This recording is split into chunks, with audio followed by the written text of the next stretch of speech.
इंसान कहता है कि मेरे पास पैसे आए तो मैं कुछ करूं, और पैसा है कि कहता है अरे इंसान तू कुछ कर तो सही, तभी तो मैं तेरे पास आऊं। और आज की चर्चा पैसे पर।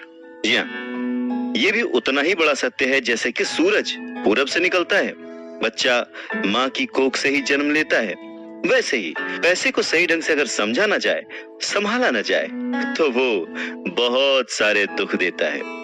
तो बस इसी पैसे को समझने और इसे संभालने की कला के बारे में आज हम चर्चा करेंगे। यानी कि हम बात करेंगे रॉबर्ट टी कियोसाकी की लिखी book rich dad poor dad की। इस किताब के इंट्रोडक्शन में मैं कुछ और बात कहूं, उससे पहले मुझे डॉक्टर एड कोकेन की एक बात याद आती है।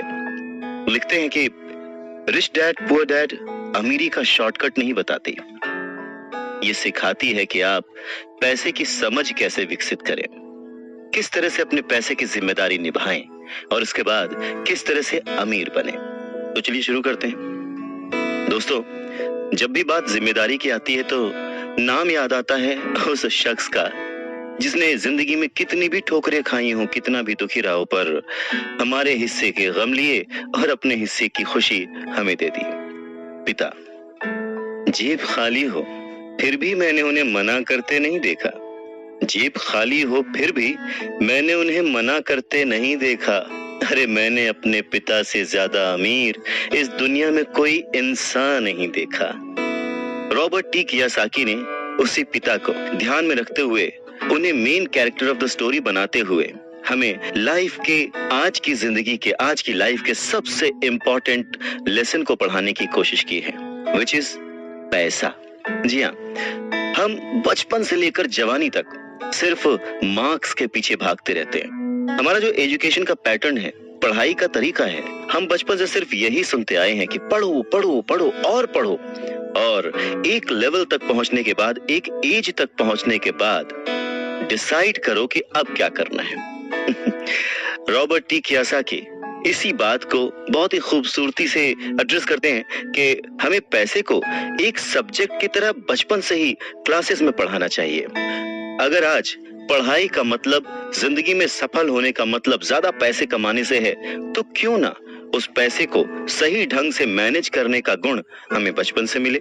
स्कूल्स 6 घंटे के 8 घंटे के होते हैं, पर बाकी जो वक्त है वो घर पे बीतता है। तो कहीं ना कहीं स्कूल हो या घर हो, बच्चे को बचपन से ही पैसे की अहमियत, उसकी इंपॉर्टेंस, उसकी मैनेजमेंट के बारे में अगर पढ़ाया जाए तो इसमें कोई भी गलत बात नहीं है। मुझे लगता है कि ये बात कहीं ना कहीं मिसिंग थी। शायद कई सालों से ये जद्दोजहद है कि इसे शुरू किया जाए, इसे समझाया जाए। बहुत सारी फिल्में बनी हैं इस पर, लेकिन आज भी हम मार्क्स मार्क्स और मार्क्स के पीछे ही भागते हैं। अगर हमें पैसे को सही ढंग से मैनेज करने की कला आ जाए, अगर हमारी समझ डेवलप हो जाए, तो मुझे लगता है कि जो आजकल के बच्चे हैं वो बड़े जब होंगे तो वो खुश रहेंगे। इंसान को कंप्लीट करने के लिए उसका परिवार, उसके अपने, उसके दोस्त, उसका रहन सहन सब बहुत जरूरी होता है। ये तो नहीं कह सकते कि पैसा ही सब कुछ है, पर हाँ, सब कुछ पाने के लिए पैसा जरूरी है।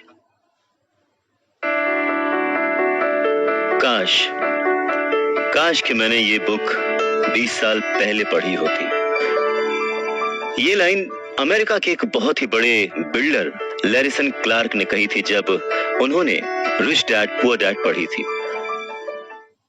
वक्त ऐसे ही बीत जाता है और हम काश में फंसे रह जाते हैं। ऐसी बहुत सारी चीजें हमें जब पता लगती हैं जिससे हमारी लाइफ बदल सकती थी, हमें कुछ सीखने को मिल सकता था, हमें तरक्की करने को मिल सकता था, पर वक्त बीत चुका होता है और बस रह जाता है तो ये एक काश कि मैंने ये कर लिया होता। और आज हम चर्चा कर रहे हैं रॉबर्ट टी कियोसाकी की लिखी book rich dad poor dad पर।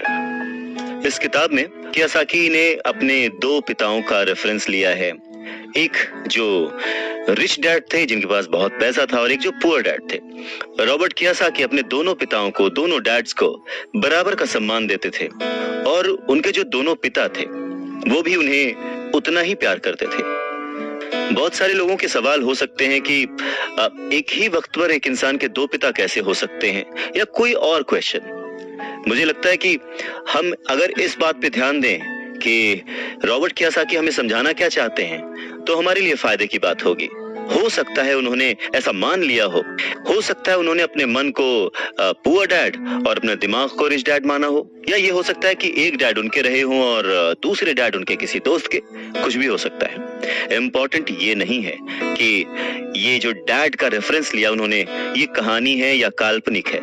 असल बात ये है कि रॉबर्ट कियोसाकी हमें समझाना क्या चाहते हैं, हमें बताना क्या चाहते हैं। चलिए मान लेते हैं कि रॉबर्ट कियोसाकी के दो पिता थे और उनमें से एक बहुत अमीर थे, एक बहुत गरीब थे।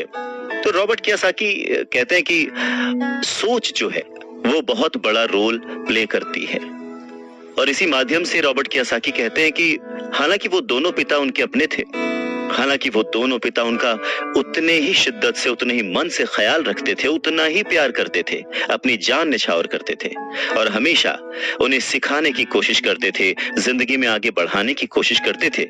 पर ऐसा क्यों था कि उनके एक पिता अमीर थे और एक पिता गरीब? सारा खेल सोच का है, सारा खेल नजरिए का है। नजरिया ही इंसान को तरक्की दिला सकता है और नजरिया ही इंसान के जीवन की नाव डुबा सकता है। तो ये हमारे ऊपर है कि हम किस रंग के चश्मे को पहनकर कैसा मौसम देखते हैं।